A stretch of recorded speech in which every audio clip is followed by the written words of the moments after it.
ഇന്നത്തെ നമ്മുടെ യാത്ര എള്ള് കൃഷി കാണുവാനാണ്. ഞാൻ നിൽക്കുന്നത് തമിഴ്നാട്ടിലോ കർണാടകത്തിലോ ഒന്നുമല്ല.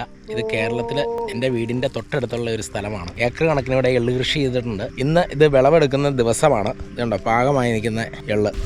ബഹുമാനപ്പെട്ട കരിമണ്ണൂർ ഗ്രാമപഞ്ചായത്ത് പ്രസിഡന്റ് ശ്രീ ജിൻസ് അവറുകൾ, വൈസ് പ്രസിഡന്റ് റീന ചേച്ചി, വാർഡ് മെമ്പർ ജസ് ചേച്ചി, ഗണദേശം ADA ആഷ്ലി മാഡം, കരിമണ്ണൂർ കൃഷി ഓഫീസർ സൈസ് സാർ, അസിസ്റ്റൻറ്റ് കൃഷി ഓഫീസർ ബിനോയ് സാർ, സ്റ്റാറ്റിസ്റ്റിക്കൽ ഡിപ്പാർട്ട്മെൻറ്റിൽ നിന്ന് വന്ന റാണി മാഡം, പ്രിയ കൂട്ടുകാരെ ജോയിച്ചേട്ട, പ്രസിദ്ധ കവി തൊമ്മക്കുത്ത് ജോയിച്ചേട്ട, ഇവിടെ ഞങ്ങളുടെ കൃഷിയെ ഞങ്ങളുടെ പ്രൊഫഷൻ തന്നെ കൃഷിയാണ്. അപ്പോൾ കൃഷിയിൽ വ്യത്യസ്തമായൊരു കൃഷി ചെയ്തു എന്നുള്ളതാണ് ഇന്നത്തെ ദിവസത്തെ ഇവരെല്ലാവരും വരാനുള്ളൊരു കാരണം. തീർച്ചയായിട്ടും അതിൽ ഞങ്ങൾ വലിയ ആനന്ദം കൊള്ളുന്നു. ഈ കൃഷിയുടെ തുടക്കകാലത്ത് മുൻ പഞ്ചായത്ത് കമ്മിറ്റി നിലവിലുണ്ടായിരുന്ന സമയമാണ്. അന്ന് ആ കമ്മിറ്റിയിലെ ആളുകൾ, പ്രധാനപ്പെട്ട ആളുകൾ, വാർഡ് മെമ്പർ, പ്രസിഡന്റ്, ഇവരെല്ലാവരും ഇവിടെ വന്ന് ഞങ്ങളെ പ്രോത്സാഹിപ്പിച്ചു. ഇപ്പോൾ അത് വിളവെടുക്കുന്ന കാലമായപ്പം പഞ്ചായത്തിൽ പുതിയ കമ്മിറ്റി വന്നു. ആ കമ്മിറ്റി അംഗങ്ങളാണ്, പ്രസിഡന്റ് ഉൾപ്പെടെയുള്ള കമ്മിറ്റി അംഗങ്ങളാണ് ഇവിടെ ഉള്ളത്. ഡിപ്പാർട്ട്മെൻറ്റിൽ നിന്ന് അകമഴിഞ്ഞ പിന്തുണ ഞങ്ങൾക്ക് കാലാകാലങ്ങളിൽ കിട്ടുന്നുണ്ട്. വാഴ കൃഷി ചെയ്യുമ്പോഴും എള്ള് കൃഷി ചെയ്യുമ്പോഴും പച്ചക്കറികൾ കൃഷി ചെയ്യുമ്പോഴും എല്ലാം ഡിപ്പാർട്ട്മെൻറ്റ് ഞങ്ങളെ സപ്പോർട്ട് ചെയ്യാറുണ്ട്. എന്ത് വിഷയമുണ്ടെങ്കിലും ഡിപ്പാർട്ട്മെൻറ്റിലെ ആളുകൾ കൃഷിത്തോട്ടം സന്ദർശിക്കാറുണ്ട്.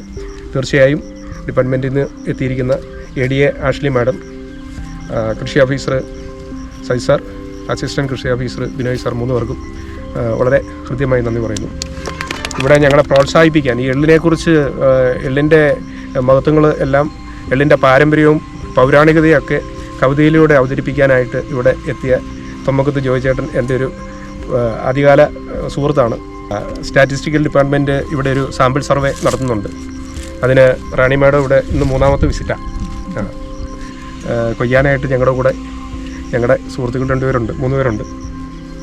രഞ്ജിത്ത് ജാർഖണ്ഡുകാരനാണ്, ലിസി മലയഞ്ചിക്കാരിയാണ്, കൊച്ചുറാണി റോയിയുടെ പ്രിയ പത്നിയാണ്.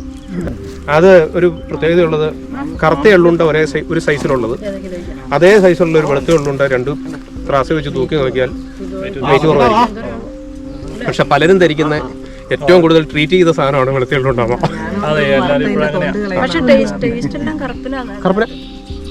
അത് കാരെല്ലാം കൊണ്ട് എള്ളുണ്ട ഉണ്ടാക്കിയാൽ നമ്മൾ വായിലിട്ട് ചവച്ചോണ്ടിരുന്നാൽ എപ്പോഴും ഒരു ഓയിൽ നമ്മുടെ വായിൽ വന്നോണ്ടിരിക്കും. തേങ്ങ പോലെ ഇത് ഒരു സ്പൂൺ എടുത്ത് നമ്മുടെ വായിലിട്ട് ചവച്ചോണ്ടെടുത്ത് നമുക്ക് ഇറക്കാൻ തോന്നില്ല, എപ്പോഴും കടിച്ചോണ്ട്. നല്ല കാരണം തന്നെയാണെങ്കിൽ വില കൂടുതലായിരിക്കും. മറ്റേ ചെമ്പ് നിറത്തിലുള്ള എള്ളിനെ കൊണ്ട് വില കുറവായിരിക്കും. അപ്പൊ ചോദിക്കും അത് 2 മട്ടായില്ലേ, വെള്ളമുട്ടായില്ലേ? അവ രണ്ടിനും വ്യത്യാസം ഇതാ. ഇത്രയും നല്ലൊരു കൃഷി ചെയ്ത ഷിബുവിനും പോയിക്കും ഒത്തിരി നല്ല അഭിനന്ദനങ്ങൾ. ഇത്രയും നല്ലൊരു സംരംഭം നമ്മുടെ നാട്ടിൽ, ഞങ്ങളുടെയൊക്കെ ചെറുപ്പത്തിലെ എള്ള് കൃഷി കണ്ടിട്ടുണ്ടായിരുന്നെങ്കിലും കുറേ വർഷങ്ങൾ കൂടി കാണുന്നതാണ് ഇതുപോലെ എള്ള് കൃഷി. പണ്ടൊക്കെ ചെറുപ്പത്തിൽ താളി തേച്ചുകൊണ്ടിരുന്നതൊക്കെ ഈ എള്ളിൻ്റെ ഇലയായിരുന്നു. വീണ്ടും ഇതുപോലെ നല്ല നല്ല കൃഷികളും പഴയ ഒരു പാരമ്പര്യത്തിലേക്ക് തിരിച്ചു പോകാനുള്ള ഇവരുടെ ആ മനസ്സും എല്ലാത്തിനും എല്ലാവിധ ആശംസകളും അർപ്പിക്കുന്നു. വളരെ ഉന്നത വിദ്യാഭ്യാസ യോഗ്യതയും ഷിബു ഒരു ഫുൾ ടൈം കർഷകനായി മാറിയിരിക്കുകയാണ്.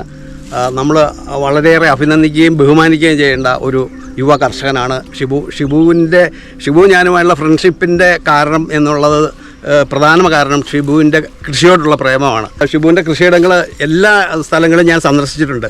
ഈ എള്ള് കൃഷിയുടെ ആരംഭകാലം തൊട്ട്, അതായത് ഇത് പ്ലാന്റ് ചെയ്തപ്പോൾ ഞാൻ വന്ന് കണ്ടു.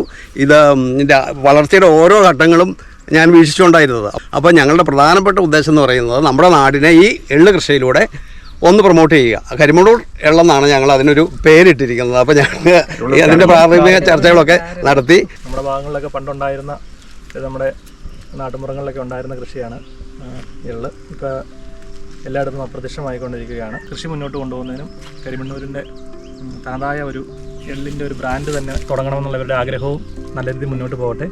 കൂടുതൽ ആൾക്കാർക്ക് ഇതിനകത്ത് വരുന്നതിനും കൃഷി സംബന്ധമായ കാര്യങ്ങൾ മനസ്സിലാക്കുന്നതിനും എല്ലാവിധ സാഹചര്യവും ഇതുമൂലം ഉണ്ടാവട്ടെ എന്ന് പറഞ്ഞുകൊണ്ട് ഈ സംരംഭം നമുക്ക് വിളവെടുപ്പ് ഉദ്ഘാടനം ചെയ്യാം. ഞാൻ കേട്ടറിഞ്ഞു എള്ള് കൃഷി ഉണ്ടെന്ന് അറിഞ്ഞതുകൊണ്ട് ഇവരെ കാണാനും ഈ എള്ള് കൃഷി കാണാനും വന്നതാണ്. ഇവർക്ക് വേണ്ടി ഞാനൊരു കവിത ചൊല്ലുകയാണ്. എള്ളേരിപ്പാറ എന്നാണ് എൻ്റെ കവിതയുടെ പേര്. കൂടുതലും കാർഷിക ബന്ധമുള്ള കവിതകളാണ് ഞാൻ എഴുതാറുള്ളത്. ഭീമൻ എള്ളു വിതയ്ക്കാൻ വേണ്ടി വെട്ടി ഒരുക്കിയ ഏരികളാണ് എള്ളേരിപ്പാറ എന്ന് ഐതിഹ്യം ഉണ്ട്. അത് തൊമ്മൻകുത്തിൽ നിന്ന് വണ്ണപ്പുറത്തിന് പോകുന്ന വഴി വലത്തുവശത്ത് നോക്കിയാൽ ഈ എള്ളേരിപ്പാറ കാണാം. ആ പാറയെപ്പറ്റി എഴുതിയ കവിതയാണ് ഞാനിവിടെ ചൊല്ലുന്നത്. കുത്തിമിനുക്കി കുത്തി നിർത്തി 9 പാറക്കാലുകളാൽ സഖ്യനു വേലി ഒരുക്കിയതാണോ എള്ളേരിപ്പാറ. കോട്ടപ്പാറയിലേതോ രാക്ഷസനൂരിച്ചാരിയ പല്ലുകളോ അറബിക്കടലു തിളപ്പിക്കാനായി കീറിച്ചാരിയ കൊള്ളികളോ എള്ളേരിപ്പാറ. ദർഭത്തൊട്ടിയിൽ ഉത്സവനാളിൽ പൊട്ടാക്കതിനകൾ വാരിക്കൂട്ടി ചുട്ടുപഴിപ്പിച്ചാറ്റിയെടുത്തൊരു കൊല്ലക്കുടിലിലെ ലോഹക്കൂട്ടോ എള്ളേരിപ്പാറ. കാളകറക്കും ചക്കുകളിൽ എള്ളുപിഴിഞ്ഞു നിറച്ചൊരു പാത്രം കക്കനടിഞ്ഞിട്ടെണ്ണ പകർത്തിട്ടൂറ്റിയ ചാലുകൾ കൂട്ടിയൊരെള്ളും പിണ്ണാക്കോ എള്ളേരിപ്പാറ. ആദിമജീവികൾ ചത്തുമലച്ചവ നിരയായി ശിലയായി മാറിയതോ എള്ളു വിതയ്ക്കാൻ ഭീമൻ വെട്ടി ഒരുക്കിയ ഏരിപ്പാടുകളോ എള്ളേരിപ്പാറ. വാനരഗേഹം പണിയാൻ അടവിയിൽ അരുളിയ പാറക്കെട്ടുകളോ മാനമിടിഞ്ഞു പതിക്കാതുലകിൽ നീട്ടിക്കുത്തിയ മുട്ടുകളോ എള്ളേരിപ്പാറ. ദ്രൗപദി ദാഹജലത്തിന് കേണു തളർന്നു മയങ്ങിയ പാറയിലൂന്നിയ കാലുകളർത്തിയമർത്തിട്ടുറവ പാറയിലേക്കു തിരിച്ചൊരു വില്ലാൽ അർജുനൻ അമ്പുകൾ എയ്തു പണിഞ്ഞൊരു പാറത്തുളയിലെ നീരുറവ പറ്റാതെന്നും ഒഴുക്കിക്കൂട്ടിയ ധാതു കനത്തു പകുത്തു നിരത്തി ശിലകലകാലം നിർത്തി നിവർത്തി പാഞ്ചാലിപ്പാറയ്ക്കരികിൽ അഗ്നി കൊളുത്ത ചിത പോലങ്ങനെ അഗ്രപുടങ്ങളിൽ ആളും സൂര്യനെ ഒട്ടുമടിപ്പിക്കാതലയാഴിയിലെത്തിക്കുന്നൊരു കുസൃതിയോ എള്ളേരിപ്പാറ. ഇതിനകത്ത് ഓരോ പൂവും കായായി, ലാസ്റ്റ് പൂ വരെയും കായായി. അവിടെ ഒരു പൂ നിൽപ്പുണ്ട്. വിത്ത് ഇത് എൻ്റെ ഒരു ഫ്രണ്ട് മുളപ്പുറത്ത് പുള്ളി ഒരു 10 സെന്റ് കൃഷി, പുള്ളിക്ക് അങ്ങനെ ഒരു സ്ഥലം കിട്ടിയപ്പം പുള്ളി എൻ്റെ കയ്യിൽ നിന്ന് വിത്ത് വാങ്ങിച്ചതാണ്. അന്നേരം എനിക്കില്ലായിരുന്നു. അപ്പോൾ പുള്ളിയുടെ കയ്യിൽ നിന്ന് ഞാൻ തിരിച്ച് വിത്ത് ഇങ്ങോട്ട് മേടിച്ചു. ഒന്നും ഉണ്ടായി.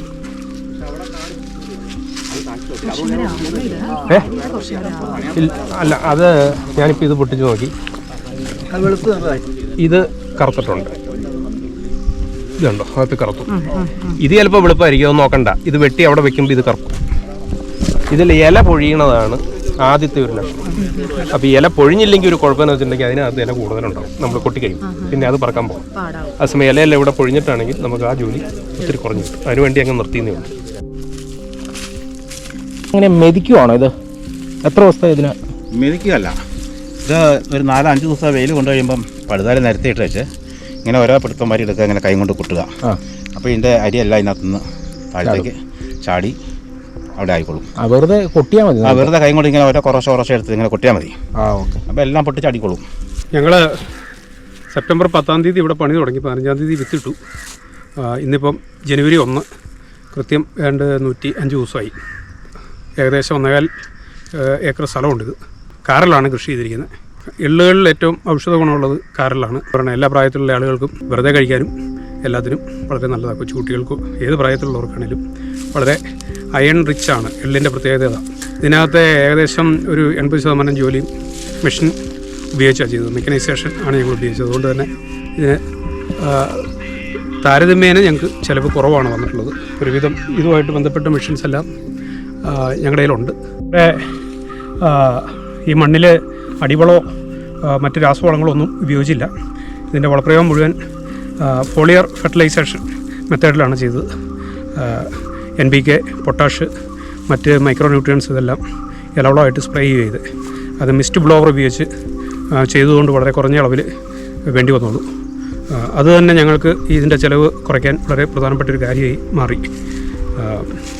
എന്തായാലും ആ ഒരു ആപ്ലിക്കേഷനിൻ്റെ റിസൾട്ട് വെച്ച് നോക്കി കഴിഞ്ഞിട്ടുണ്ടെങ്കിൽ ഞങ്ങൾ വളരെ തൃപ്തരാണ് ഈ കാര്യത്തിൽ. നല്ല വിളവ് കിട്ടി. അത് നമ്മുടെ നാട്ടിലെ ഷോർട്ട് ടൈം കൃഷി ചെയ്യുന്ന ആൾക്കാർക്ക് ഈ ഇലവള രീതി പരീക്ഷിക്കാവുന്നതാണ്. ഈ വീഡിയോ നിങ്ങൾക്ക് ഇഷ്ടപ്പെട്ടെങ്കിൽ ഈ വീഡിയോയെക്കുറിച്ചുള്ള അഭിപ്രായങ്ങൾ അടിയിൽ കമൻറ്റായി രേഖപ്പെടുത്തുക. ഈ വീഡിയോ മറ്റുള്ളവരിലേക്കൊന്ന് ഷെയർ ചെയ്തെത്തിക്കുക. ഈ വീഡിയോ ഇഷ്ടമായെങ്കിൽ നിങ്ങൾ ലൈക്ക് ചെയ്യുക. ആർക്കെങ്കിലും എള്ള് കൃഷിയെക്കുറിച്ച് പഠിക്കാൻ താല്പര്യമുണ്ടെങ്കിൽ ഇതിൻ്റെ അടിയിൽ കമൻറ്റായി രേഖപ്പെടുത്തുക.